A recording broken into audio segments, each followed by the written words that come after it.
Alright folks, welcome back to the channel. Today we're diving deep into something that affects literally every single one of you watching cybersecurity. It's 2025 and the digital world is more intertwined with our lives than ever before. But here's the scary part. A lot of the common knowledge out there about staying safe online, it's outdated, misleading, or just plain wrong. Think antivirus makes you invincible online? Or that using incognito mode keeps you anonymous? If you believe any of these, you could be walking straight into danger. We see it all the time. Headlines screaming about data breaches, new sophisticated malware, and phishing scams that are getting freakishly convincing. The threat landscape is constantly evolving, and the advice that might have been solid 5, even 2 years ago, might be actively putting you at risk now. That's why we need to have a serious chat about the assumptions we make, because those assumptions can be the very vulnerabilities hackers exploit. So buckle up, because we're about to go myth busting. I've rounded up 5 of the most persistent, most dangerous cybersecurity myths that too many people believe heading into 2025. We're going to dissect them, expose the truth, and arm you with the knowledge you actually need to protect your digital life.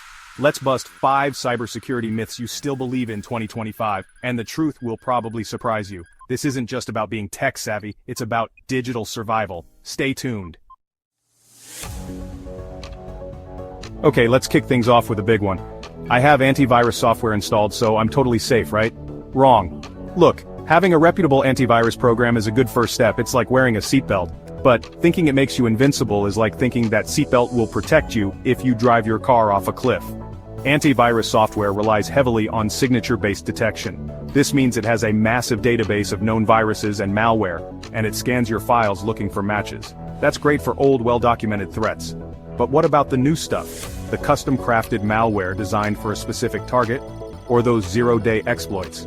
Hackers are constantly cooking up new malicious code, and by the time a threat is identified, added to the signature database, and that database is updated on your machine, the damage might already be done. It's a constant cat-and-mouse game, and antivirus is always, by its very nature, playing catch-up. So what's the takeaway here? Antivirus is of your security, not the entirety of it. Think of it as one layer in a multi-layered defense strategy, often called defense in depth. You also need a robust firewall, secure browsing habits, and keep your operating system and applications updated. Antivirus is a tool, a valuable one, but it's not a magic shield. Next up is a myth I see people fall for all the time. If the website has HTTPS and that little padlock icon, then using public Wi-Fi is perfectly safe. Oh, if only it were that simple. That little S in HTTPS stands for secure. And yes, it means your connection to is encrypted. This is crucial, and you should always look for it. However, HTTPS doesn't magically sanitize the entire public Wi-Fi network you're connected to. You're still sharing that network with potentially dozens, even hundreds of other people. A determined attacker on that same public Wi-Fi can still see websites you're visiting. They can also attempt various other shenanigans, like man-in-the-middle attacks. And let's not forget the classic evil twin attack. This is where a hacker sets up a rogue Wi-Fi hotspot with a very convincing name like free_airport_Wi-Fi. You connect thinking it's legit, but you're actually connecting directly to their malicious network. The safest bet? Avoid using public Wi-Fi for anything sensitive. If you must, a reputable VPN is your best friend. A VPN encrypts your internet traffic, making it much harder for anyone on that public Wi-Fi to spy on you. Incognito mode, private browsing, whatever your browser calls it. So many people think this is their ticket to true online anonymity. Let's be crystal clear, incognito mode primarily prevents you from saving your browsing history, cookies, site data, and information entered in forms. That's it. It's designed to keep your activity private from other people who might use the same computer or phone. But does it make you invisible to the rest of the internet? Absolutely not. Your internet service provider, ISP, can still see every site you visit. If you're at work or school, your employer or institution can likely still monitor your online activity. And crucially, the websites themselves, they can still see your IP address and track your behavior. For genuine privacy, you should be looking at browsers specifically designed with privacy in mind, like Brave or Firefox with privacy-enhancing extensions. And if you need serious anonymity, then you'd start looking into tools like Tor browser. But for everyday browsing, just remember incognito is for local privacy, not global anonymity. Stay smart about your online habits. This one hits close to home for a lot of people who've put effort into creating those P at $word 123 monstrosities. The myth is, I use a really strong, complex password so my accounts are totally secure. And yes, having a strong, unique password for each account is a fundamental pillar of good security hygiene. A complex password makes it much harder for attackers to guess it or crack it using brute force methods. But here's the cold, hard truth. Even the most complex password on the planet won't save you if that password gets leaked in a data breach. And data breaches happen all the time. When these breaches occur, hackers often dump databases full of usernames, email addresses, and passwords onto the dark web. If your super strong password is in that dump, and you've reused that same password anywhere else, you're toast. This is why the mantra isn't just strong passwords, it's strong passwords for every account. And how do you manage dozens or even hundreds of unique complex passwords? You use a password manager. Tools like Bitwarden, 1Password, or LastPass generate and store incredibly complex passwords for you. And even then, the ultimate defense layer is two-factor authentication, or 2FA.